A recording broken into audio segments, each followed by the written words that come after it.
सोने के बाल वाली बहू। अरे, उस रूपा के बाल तो दिन बर दिन और भी ज्यादा लंबे और घने होते जा रहे हैं। उसके खूबसूरत बालों से पूरे गांव के लड़के उसके बाल के जाल में उलझते ही जा रहे हैं। अरे, जब उसके काले घने बालों की चोटी उसकी कमर पर बल खाती है तो ऐसा लगता है जैसे कोई काली नागिन लहरा रही हो। उसके बालों की तारीफ करके हम सहेलियां अपना जिया क्यों जला रही हैं? जाने हमारी गाय के पूंछ जैसे बाल कब उसके जैसे होंगे। ढोलकपुर गांव में रहने वाली रूपा के बाल गांव की सभी लड़कियों की तुलना में बेहद ही लंबे, घने और काले थे। पूरे गांव के लड़के उससे ब्याह रचाने के सपने देखा करते थे। रूपा अपने पिता महेंद्र के साथ एक टूटी फूटी झोपड़ी में रहा करती थी। उसके पिता एक साधारण लकड़हारा थे जो मेहनत मजदूरी से 2 वक्त की रोटी जुटा पाता था। पिताजी, बैठ जाइए, मैं खाना लगा देती हूँ। मैं तेरे लिए एक जिम्मेदार पिता न बन सका। तुझे इस रूखी सूखी रोटी के सिवा और कुछ भी नहीं दे पाया हूँ। पिताजी, हम थोड़े में भी खुश हैं। मैं पानी भरने जा रही हूँ। रूपा घड़ा उठाकर कुछ दूरी पर बसे झरने के पानी में अपने केश धोने लगती है। तभी केशव नाम के एक शख्स की नजर उसके बालों पर पड़ती है और वो सुध बुध खोकर उसे देखते हुए कहता है, तीखे नयन, मोरनी जैसी चाल और लंबे काले बाल। अचानक रूपा पीछे मुड़कर कहती है, कौन है? कौन है वहाँ? सामने आओ। केशव उसके सामने आकर कहता है, आपको यूं छुपकर देखने की गुस्ताखी के लिए आप जो चाहे सजा दे सकती हैं। केशव का ऐसा अंदाज देखकर रूपा उसके रूप में ही खो जाती है और अपने गीले बालों को झटके से पीछे करती है। उसके लंबे बाल केशव की घड़ी में अटक जाते हैं और केशव कहता है, अजी क्यों इन सुंदर बालों को तोड़ना चाहती हो? रूपा एक हल्की सी मुस्कान देकर नजर नीचे किए हुए चल देती है और दोनों रात भर चांद को निहारते हुए एक दूसरे की याद करते हैं। और अब हर रोज केशव झरने के पास आकर रूपा का इंतजार करता और ये सिलसिला प्यार का मोड़ ले लेता है। और केशव कहता है, रूपा, अब अपनी जिंदगी तुम्हारे साथ बिताना चाहता हूँ। मैं तुम्हारी हसीन जुल्फों में अपनी शाम और हर एक लम्हा बिताना चाहता हूँ। तो फिर ले चलो मुझे अपनी दुल्हन बनाकर, हमेशा के लिए। मैं कल ही माँ के साथ हमारे रिश्ते की बात करने तुम्हारे घर आऊंगा। केशव घर जाकर अपनी माँ से कहता है, माँ, मुझे एक लड़की से प्यार हो गया है, मैं उससे शादी भी करना चाहता हूँ। बेटा, इसमें इतना हिचकिचाने की क्या बात है? तेरी खुशी में ही मेरी खुशी है। अगली सुबह दोनों उसके घर आते हैं जहाँ कौशल्या चारों तरफ देखकर कहती है, ये शादी नहीं हो सकती बेटा। पर आखिर क्यों माँ? तू मेरा इकलौता बेटा है और तेरी शादी को लेकर मैंने बहुत से सपने सजाए हैं जिन्हें ये गरीब भिखारी पूरा नहीं कर सकते। और जो खुद ही झोपड़ी में सड़ रहे हैं वो हमें क्या देंगे? हाँ, ये बात अलग है कि इस लड़की में कोई खोट नहीं। तो मेरा भी फैसला सुन लीजिए माँ, मैं शादी करूंगा तो सिर्फ रूपा से। अरे, बुद्धि भ्रष्ट हो गई है तेरी, जो इस 2 कौड़ी की लड़की के लिए तू अपनी माँ से लड़ने पर उतारू हो गया है। ऐसा भी क्या जादू कर दिया है इस लंबे बालों वाली डायन ने तुझ पर? अगली सुबह केशव गांव के मंदिर में जाकर रूपा से शादी करके कहता है, दुनिया की रीति रिवाजों से परे आज मैं तुम्हें अपनी अर्धांगिनी के रूप में स्वीकार करता हूँ।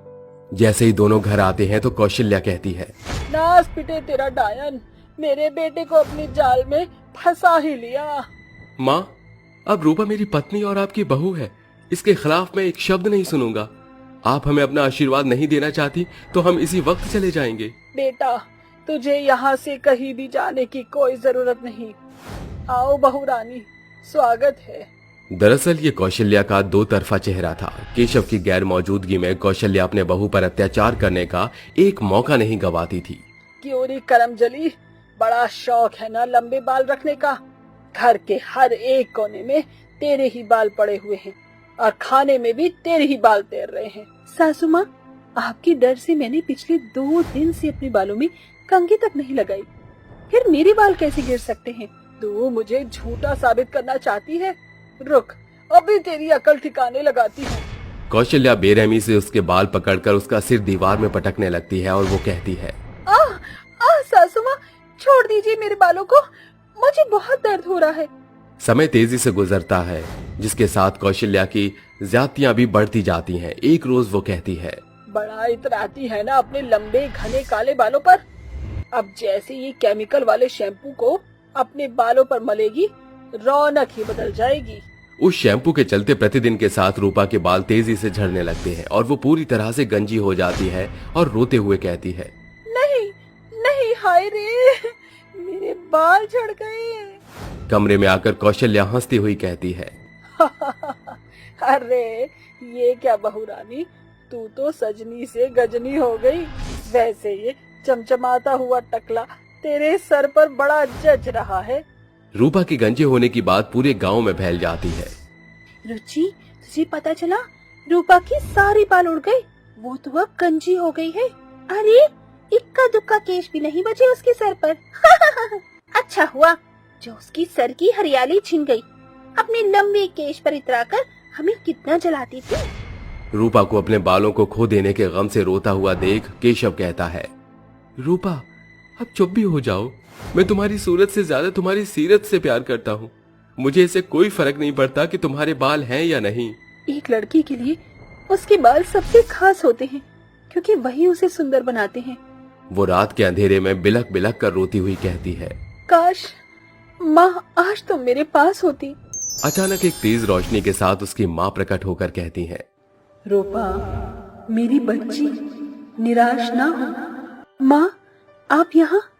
तेरे बहते आंसुओं के कारण मुझे स्वर्ग से यहाँ लौटना पड़ा। गंगा की आत्मा अपनी शक्तियों से रूपा के गंजेपन को सोने के बालों में बदलकर कहती है, बिटिया ये सोने के बाल तेरी सारी परेशानियां खत्म कर देंगे। प्रतिदिन के साथ तेरे ये सोने के बाल तुझे एक सोने का सिक्का दिया करेंगे, जिसे तेरी क्रूर लालची सास तुझे सताना बंद कर देगी। रूपा आईने में अपने सोने के चमचमाते बाल देखकर बहुत खुश होती है।